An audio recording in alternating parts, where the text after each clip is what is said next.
নমস্কাৰ মই জনাৰ্দন তামুলী ফুকন মই আজি 10ম মানৰ এটা নতুন পাঠ আৰম্ভ কৰিবলৈ আহিছোঁ পাঠটোৰ নাম হৈছে কাৰ্বন আৰু তাৰ যৌগ কাৰ্বন আৰু ইটছ কম্পাউণ্ডছ এই পাঠটো আজি মই প্ৰথমটো অংশ আগবঢ়াম আমি আগবাঢ়ি যাওঁ আৰু মোৰ এই চেনেলটোতে তোমালোকে মোৰ পাঠসমূহ পাবা আৰু তোমালোকে মোৰ চেনেলটো সাবস্ক্ৰাইব কৰি ল'বা জনাৰ্দনছ জ্ঞান মন্ত্ৰছ এতিয়া আমি প্ৰথমতে আহোঁ কাৰ্বনৰ ধৰ্ম প্ৰথম ধৰ্ম মতে হ'ব কাৰ্বনৰ পৰমাণু ক্ৰমাংক 6 আৰু ইয়াৰ ভৰ সংখ্যা 12 পৰমাণু ক্ৰমাংক নিশ্চয় আমি জানো পৰমাণু এটাত থকা প্ৰটনৰ সংখ্যাকে পৰমাণু ক্ৰমাংক বোলে এতিয়া কাৰ্বনৰ 6টা প্ৰটন থাকে হেতু নিৰ্দিষ্ট সেই কাৰণে আমাৰ কাৰ্বনৰ পৰমাণু ক্ৰমাংক হ'ব 6 আৰু ভৰ সংখ্যা মানে হ'ল প্ৰটন আৰু নিউট্ৰনৰ মুঠ সংখ্যাকে ভৰ সংখ্যা বোলে আৰু কাৰ্বনৰ 6টা প্ৰটন আৰু 6টা নিউট্ৰন থাকে হেয়ে ইয়াৰ ভৰ সংখ্যা হ'ব 12 2 নম্বৰ ধৰ্মটো হ'ল পৰ্যায়বৃত্ত তালিকাৰ 14তম বৰ্গ আৰু দ্বিতীয় পৰ্যায়ত কাৰ্বন থাকে আমি পৰ্যায়বৃত্ত তালিকাখন যদি চাওঁ 14তম বৰ্গ আৰু দ্বিতীয় পৰ্যায়ত আমি কাৰ্বনৰ উপস্থিতি দেখা পাম এতিয়া আমাৰ 3 নম্বৰ ধৰ্ম কাৰ্বনৰ ইলেক্ট্ৰনিক বিন্যাস 2,4 আৰু ইয়াৰ যোজ্যতা 4 আমাৰ কাৰ্বনৰ 6টা ইলেক্ট্ৰন থাকে তেনেহলে বৰবেৰী নিয়ম মতে আমি যদি ইলেক্ট্ৰনিক বিন্যাস সজাবলৈ যাওঁ প্ৰথমটো কক্ষপথত 2টা ইলেক্ট্ৰন সোমাব আৰু দ্বিতীয়টো কক্ষপথত 4টা ইলেক্ট্ৰন সোমাব সেইভাবে কাৰ্বনৰ ইলেক্ট্ৰনিক বিন্যাস হ'ব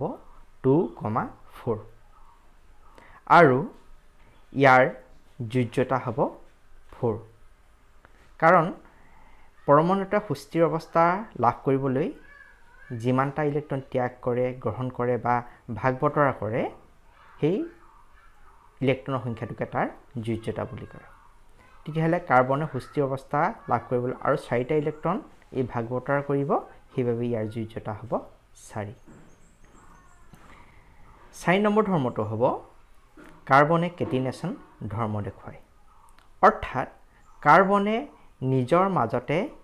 বান্ধনি সৃষ্টি কৰি বৃহৎ সংখ্যক অণু গঠন কৰিব পাৰে তেনেহলে কেটিনেশ্যন ধৰ্ম মানে কি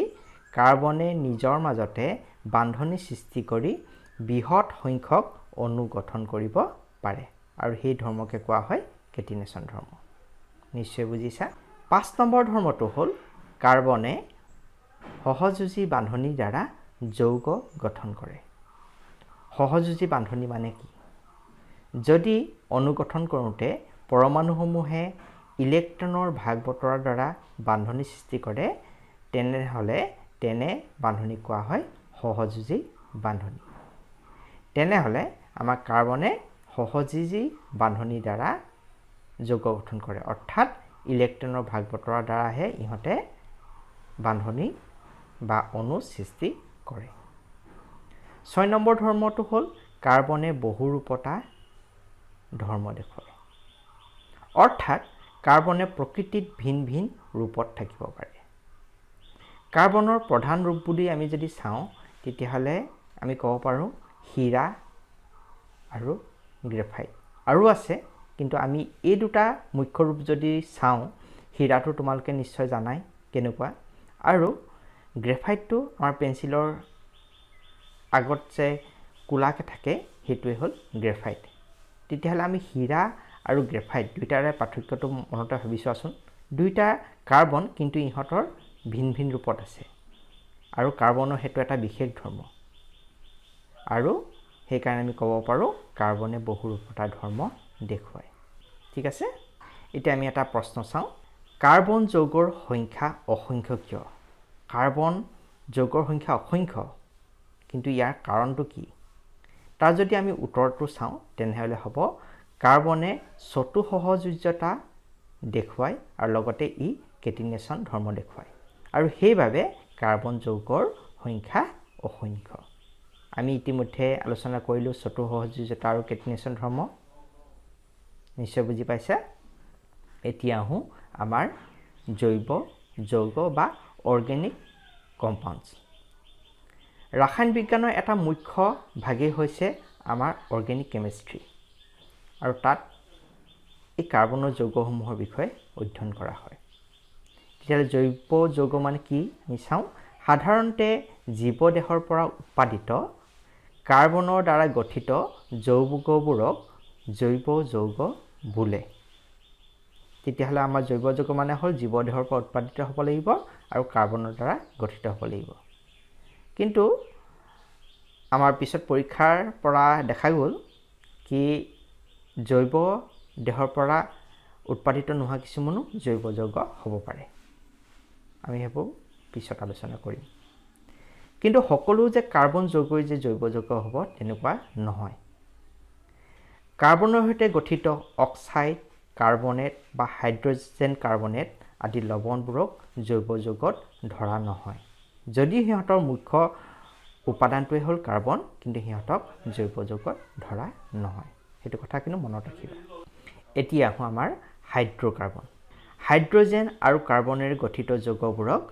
হাইড্ৰ'কাৰ্বন বোলে যেনে মিথেন তাৰ সংকেতটো হ'ল CH4 ইয়াত দেখিছা কাৰ্বন এটাৰ লগত হাইড্ৰজেন 4টা যুক্ত হৈ আছে কাৰ্বন আৰু হাইড্ৰজেনেৰে গঠিত যৌগ মিথেনটো সেইকাৰণে এইটো হ'ল এটা হাইড্ৰ'কাৰ্বন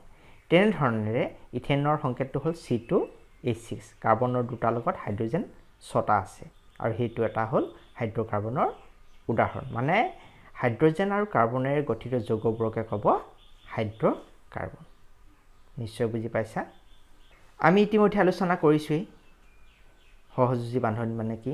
আকৌ কওঁ দুটা পৰমাণুৰ মাজত ইলেক্ট্ৰনৰ ভাগ বতৰাৰ দ্বাৰা যি বান্ধনী সৃষ্টি হয় তাকে সহযোজী বান্ধনী বোলে পৰমাণুৰ মাজত ইলেক্ট্ৰনৰ ভাগ বতৰা ফলত যদি বান্ধনী সৃষ্টি হয় মানে অনুগঠন হয় তেনেহ'লে তেনে বান্ধনীক ক'ব সহযোজী বান্ধনী যেনে হাইড্ৰজেন অণুৰ গঠন সময়ত প্ৰতিটো হাইড্ৰজেন পৰমাণুৱে এটাকৈ ইলেক্ট্ৰনৰ ভাগ বতৰা কৰি সহযোজী বান্ধনী সৃষ্টি কৰে যেতিয়া হাইড্ৰজেন অণু গঠন কৰিব হাইড্ৰজেন পৰমাণুৱে প্ৰত্যেকটো পৰমাণুৱে এটাকৈ ইলেক্ট্ৰনৰ ভাগ বতৰা কৰি এই হাইড্ৰজেন অণুটো গঠন কৰিব সেইবাবে এনেধৰণৰ বান্ধনী হ'ব সহযোজী বান্ধনী এটা সহযোজী বান্ধনী আমি কেইটামান প্ৰকাৰৰ বিষয়ে আলোচনা কৰোঁ প্ৰথমটো হ'ল এক বান্ধনী এটা এক বান্ধনী মানে কি এজোৰ ইলেক্ট্ৰনৰ ভাগ বতৰাৰ দ্বাৰা যি বান্ধনী সৃষ্টি হয় তাকে কোৱা হয় এক বান্ধনী এটা হাইড্ৰজেনৰ কেছটোতে আমি চাওঁ হাইড্ৰজেনৰ পৰমাণু ক্ৰমাংক 1 আৰু ইয়াৰ ইলেক্ট্ৰন এটাকৈ থাকে তেতিয়াহ'লে ই যেতিয়া অনুগঠন কৰিবলৈ হ'ব ই নিজৰ ইলেক্ট্ৰনটো সম্পূৰ্ণৰূপে এৰি দিব নোৱাৰে কি কৰিব সেইকাৰণে দুটা হাইড্ৰজেন পৰমাণু কাষ চাপি আহিব আৰু পৰস্পৰে এটাকৈ ইলেক্ট্ৰন ভাগ বতৰা কৰি হাইড্ৰজেন অণুটো গঠন কৰিব মুঠতে এক বান্ধনী মানে হ'ল এজোৰ ইলেক্ট্ৰনৰ ভাগ বতৰা কৰা বান্ধনী হ'ল এক বান্ধনী এতিয়া আহোঁ আমাৰ দ্বি বান্ধনী দুজোৰ ইলেক্ট্ৰনৰ ভাগ বতৰা কৰা হয় আমাৰ দ্বি বান্ধনীত দুজোৰ ইলেক্ট্ৰন ভাগ বতৰা কৰিব এতিয়া যদি আমি উদাহৰণ চাওঁ অক্সিজেন অণুৰ সৃষ্টিৰ ক্ষেত্ৰত অক্সিজেনৰ পৰমাণু ক্ৰমাংক কিমান আছিলে আমাৰ 8 আৰু ইলেক্ট্ৰনিক বিন্যাসটো হ'ল 2,6 হয়নে তেতিয়াহ'লে ইয়াৰ সুস্থিৰ অৱস্থা লাভ কৰিবলৈ দুটাকৈ ইলেক্ট্ৰনৰ প্ৰয়োজন আছে সেইবাবে অক্সিজেন অণু গঠন কৰাৰ সময়ত প্ৰতিটো অক্সিজেন পৰমাণু পৰস্পৰ কাষ চাপি আহি দুজোৰ ইলেক্ট্ৰনৰ ভাগ বতৰা কৰি সুস্থিৰ অৱস্থা লাভ কৰি অক্সিজেন অণুটো সৃষ্টি কৰিব আৰু দুজোৰ ইলেক্ট্ৰন ভাগ বতৰাৰ কাৰণে সেইটো হ'ব কি দ্বি বান্ধনী নিশ্চয় বুজি পাইছা ই হ'ল সহযোজী বান্ধনী এটা প্ৰকাৰ এতিয়া আহোঁ আমাৰ ত্ৰি বান্ধনী তিনিজোৰ ইলেক্ট্ৰনৰ ভাগ বতৰাৰ দ্বাৰা যি বান্ধনী সৃষ্টি হয় সেয়ে হ'ল ত্ৰিবান্ধনী নাইট্ৰজেনৰ ক্ষেত্ৰত যদি আমি চাওঁ নাইট্ৰজেনৰ পৰমাণু ক্ৰমাংক 7 আৰু নাইট্ৰজেনৰ ইলেক্ট্ৰনীয় বিন্যাসটো হ'ব 2,5 সেইবাবে ইয়াৰ বহিঃকক্ষত 5টাকৈ ইলেক্ট্ৰন থাকিব আৰু 5টা ইলেক্ট্ৰন থাকিলেতো নহ'ব ই সুস্থিৰ অৱস্থা লাভ কৰিবলৈ আৰু ইলেক্ট্ৰনৰ আমাৰ প্ৰয়োজন হ'ব 3টা ইলেক্ট্ৰনৰ প্ৰয়োজন হ'ব সেইবাবে নাইট্ৰজেন অণু গঠনৰ সময়ত প্ৰতিটো নাইট্ৰজেন পৰমাণু কাষ চাপি আহি নিজৰ 3টাকৈ ইলেক্ট্ৰন ভাগ বতৰা কৰি সুস্থিৰ অৱস্থা লাভ কৰিব আৰু নাইট্ৰজেন অণুটো গঠন কৰিব আৰু সেইবাবে ই ত্ৰিবান্ধনী সৃষ্টি কৰিব মানে 3যোৰ ইলেক্ট্ৰনৰ ভাগ বতৰা কৰিছে এতিয়া এটা আমি প্ৰশ্ন চাওঁ সহযোজী অণুৰ গলনাংক আৰু উতলাংক নিম্ন কিয় আমি আগতে আয়নীয় যৌগৰ ক্ষেত্ৰত চাইছিলোঁ আয়নীয় যৌগৰ গলনাংক আৰু উতলাংক উচ্চ আছিল কিন্তু সহযোজী অণুৰ গলনাংক আৰু উতলাংক নিম্ন তাৰ কাৰণটো হ'ল সহযোজী অণুৰ বান্ধনীবিলাক দৃঢ় বান্ধনীটো দৃঢ় কিন্তু অণুবিলাকৰ মাজত আন্তঃআণৱিক আকৰ্ষণ বল কম সেইবাবে ইহঁতৰ গলনাংক আৰু উতলাংক নিম্ন হয় আন্তঃআণৱিক আকৰ্ষণ বল কম হোৱাৰ বাবে গলনাংক আৰু উতলাংক নিম্ন হয় নিশ্চয় বুজি পাইছা আমি আগৰ অধ্যায়ত আন্তঃআণৱিক আকৰ্ষণ বলৰ বিষয়ে আমি ব্যাখ্যা কৰিছিলোই সেইবাবে তোমালোকৰ যদি কিবা কনফিউজন আছে সেইখিনি চাই ল'বা মোৰ আগৰ ভিডিঅ' চাই ল'বা এতিয়া আহোঁ বহুৰূপতা আমি ইতিমধ্যে আলোচনা কৰিছিলোই প্ৰকৃতিত কাৰ্বন মৌল হিচাপে ভিন ভিন ৰূপত থাকিব পাৰে যিবোৰৰ ভৌতিক ধৰ্মও পৰস্পৰৰ পৰা সমূলি পৃথক ইহঁতৰ ৰূপটো ভিন ভিন আৰু ভৌতিক ধৰ্মও পৰস্পৰৰ পৰা সমূলি পৃথক আৰু কাৰ্বনৰ এই ধৰ্মকে কোৱা হয় বহুৰূপতা যেনে আমাৰ কিতাপত থকা বহুৰূপতাৰ কিছুমান উদাহৰণ হ'ল কাৰ্বনৰ হীৰা গ্ৰেফাইট আৰু ফুলেৰিন এতিয়া আমি চিত্ৰত যদি চাওঁ হীৰাৰ গঠনটো এনে ধৰণৰ গ্ৰেফাইটৰ গঠনটো এনে ধৰণৰ আৰু ফুলেৰিন বা C60 গঠনটো এনে ধৰণৰ আটাইকেইটাৰ গঠন আমি পাৰ্থক্য দেখিছোঁ কিন্তু আটাইকেইটাৰ মুখ্য উপাদানটোৱে হ'ল কাৰ্বন সেইবাবে এইটো ইহঁত হ'ল কাৰ্বনৰ বহু ৰূপ নিশ্চয় বুজি পাইছা এতিয়া হয় আমাৰ সংপৃক্ত হাইড্ৰকাৰ্বন বা স্যাচুৰেটেড হাইড্ৰকাৰ্বন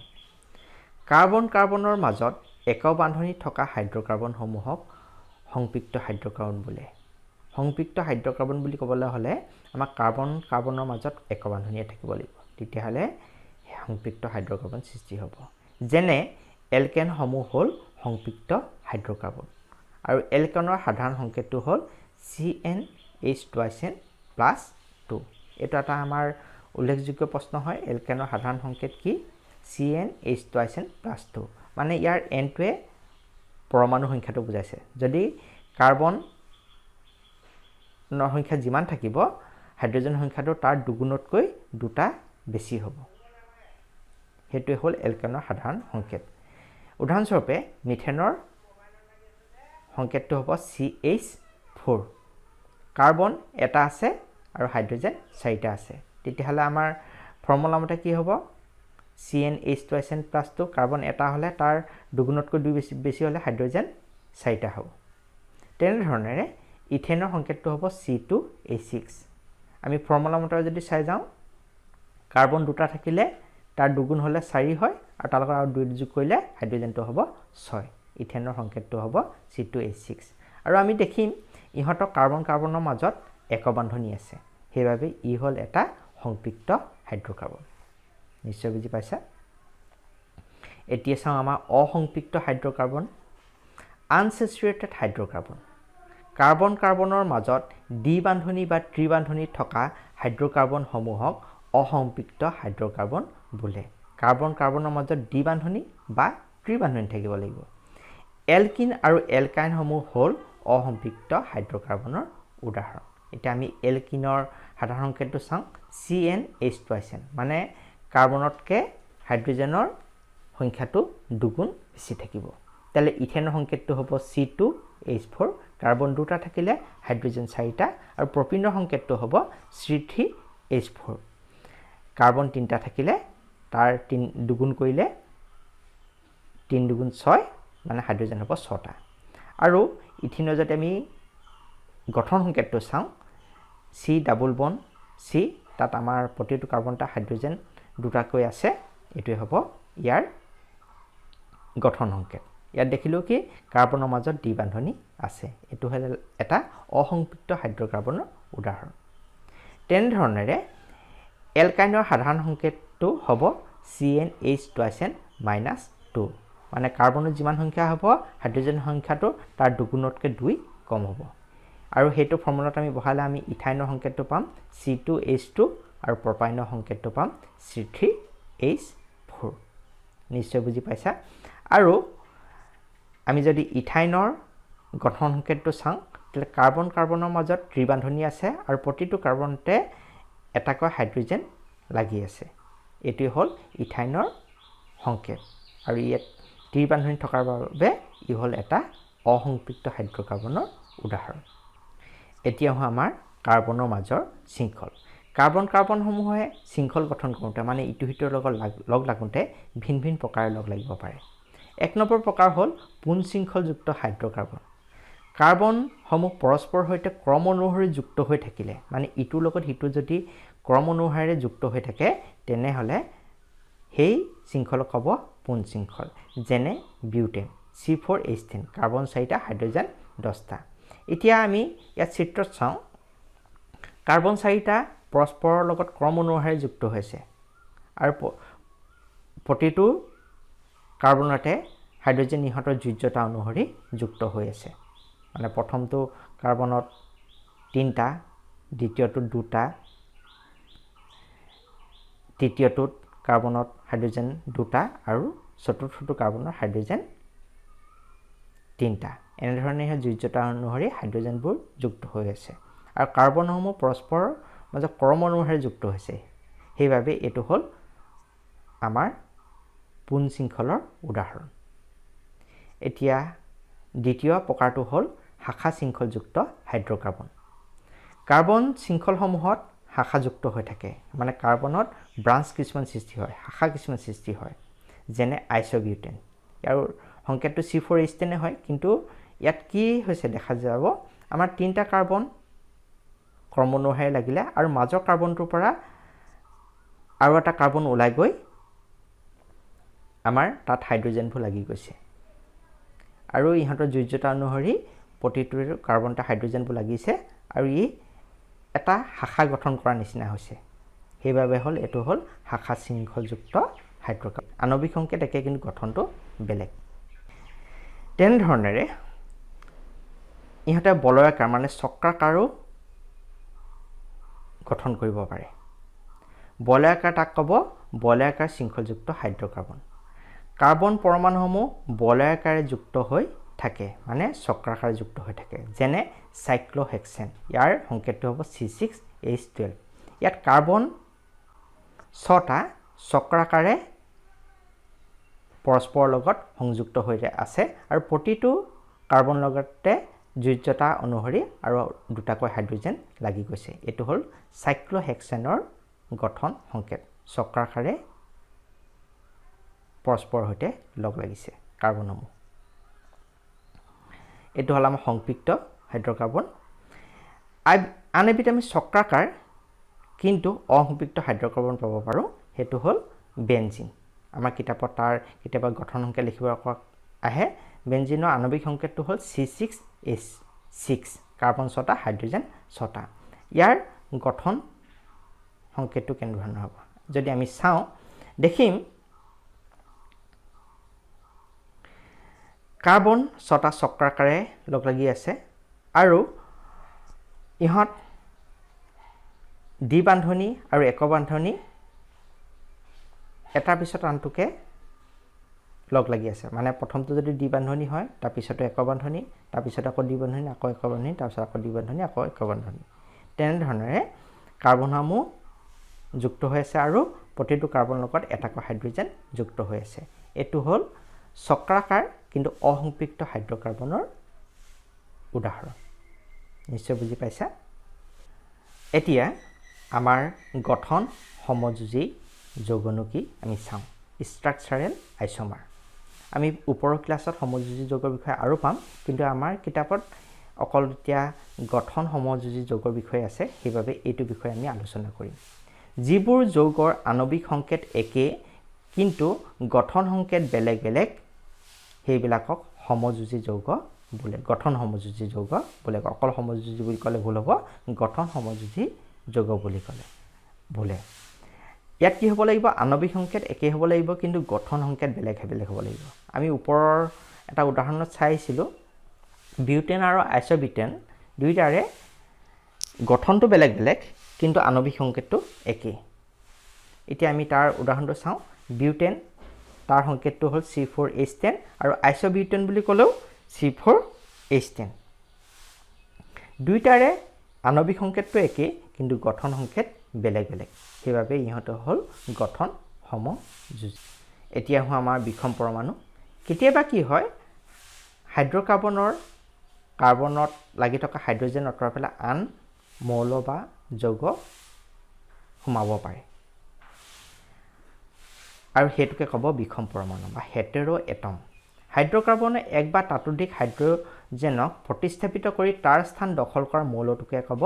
বিষম পৰমাণু যেনে বিষম পৰমাণু ক্লোৰিন হ'ব পাৰে ব্ৰমিন হ'ব পাৰে মানে ক্লোৰোব্ৰম বুলি ক'ব যদি ক্লোৰিনে হাইড্ৰজেনটো অতৰাই পেলাই লগ লাগিছে তেলে ক'ব ক্লোৰো এলকেন প্ৰপেন তেনেকুৱা ধৰা উদাহৰণ এটা ক্লোৰো মিথেন ইয়াত কি হৈছে মিথেন বুলি ক'লে CH4 মানে কাৰ্বন এটা হাইড্ৰজেন চাৰিটা থাকে কিন্তু ক্লোৰোমিথেন বুলি ক'লে চাৰিটা হাইড্ৰজেনৰ এটা হাইড্ৰজেনক অতৰাই তাত ক্লোৰিন সোমাই যাব মানে তাৰ সংকেতটো হ'ব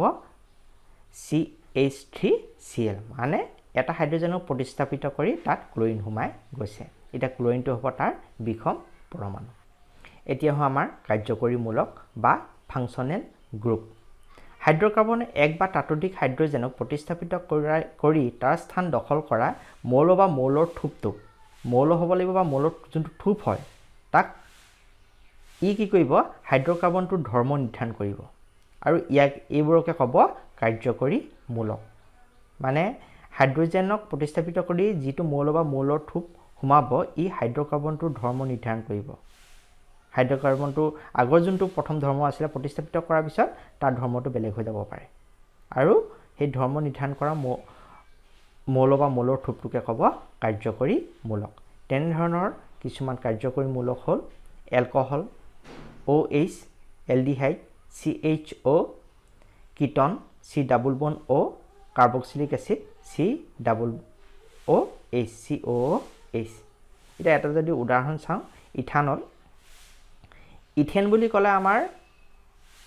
C2H6 আছিল মানে কাৰ্বন দুটাৰ লগত হাইড্ৰজেন ছটা আছিল ইয়াৰ এটা হাইড্ৰজেনক যদি অতৰাই OH টো সোমাই যায় তেতিয়াহলে তাৰ আণবিক সংকেতটো হ'ব C2H5OH আৰু ইয়াত তাৰ গঠন সংকেতটো দেখুওৱা হৈছে হাইড্ৰজেনক প্ৰতিস্থাপিত কৰি OH সোমাই গৈছে এটো হ'ল ইথানলৰ গঠন সংকেত এতিয়া আহিলো আমাৰ সমগণীয় শ্ৰেণী বা হোমোলগাছ সিৰিজ যি শ্ৰেণীৰ যৌগত একে কাৰ্যকৰী মূলক উপস্থিত থাকে সেই শ্ৰেণীটোক সমগণীয় শ্ৰেণী বোলে কাৰ্যকৰী মূলক একে থাকিব লাগিব মানে ইহঁতৰ শ্ৰেণীটোৰ ধৰ্মসমূহ একে হ'ব যিবোৰ যৌগক একে সাধাৰণ সংকেতেৰে প্ৰকাশ কৰিব পাৰি তেনেবোৰ যৌগক সমগণীয় শ্ৰেণী বোলে তেনে ধৰণৰ আমি তাৰ সংজ্ঞাটো দিব পাৰোঁ যিবোৰ যৌগক একে আণবিক সংকেতেৰে প্ৰকাশ কৰিব পাৰি এটা সাধাৰণ সংকেতেৰে প্ৰকাশ কৰিব পাৰি তেনেবোৰ যৌগক সমগণীয় শ্ৰেণী বোলে যেনে এলকেনৰ সংকেতটো হ'ল CnH2n+2 তেনে ধৰণে এলকহলৰ সংকেতটো হ'ল CnH2n+1OH এইবোৰ হ'ল আমাৰ সমগণীয় শ্ৰেণীৰ উদাহৰণ এলকেন Elgin alkyne alcohol carboxylic acid এইবোৰ আমি ইয়াৰ পিছৰ অংশখিনি আমি পিছত আলোচনা কৰিম আমাৰ পিছৰ আলোচনাখিনি বেছি ইম্পৰ্টেণ্ট হ'ব কিন্তু এই প্ৰথমখিনি আমি নাজানিলে পিছৰখিনি অসুবিধা হয় সেইকাৰণে আমি প্ৰথমখিনি ইয়াত ডিসকাস কৰিলোঁ আমি পিছত আকৌ লগ পাম তাৰ আশাৰে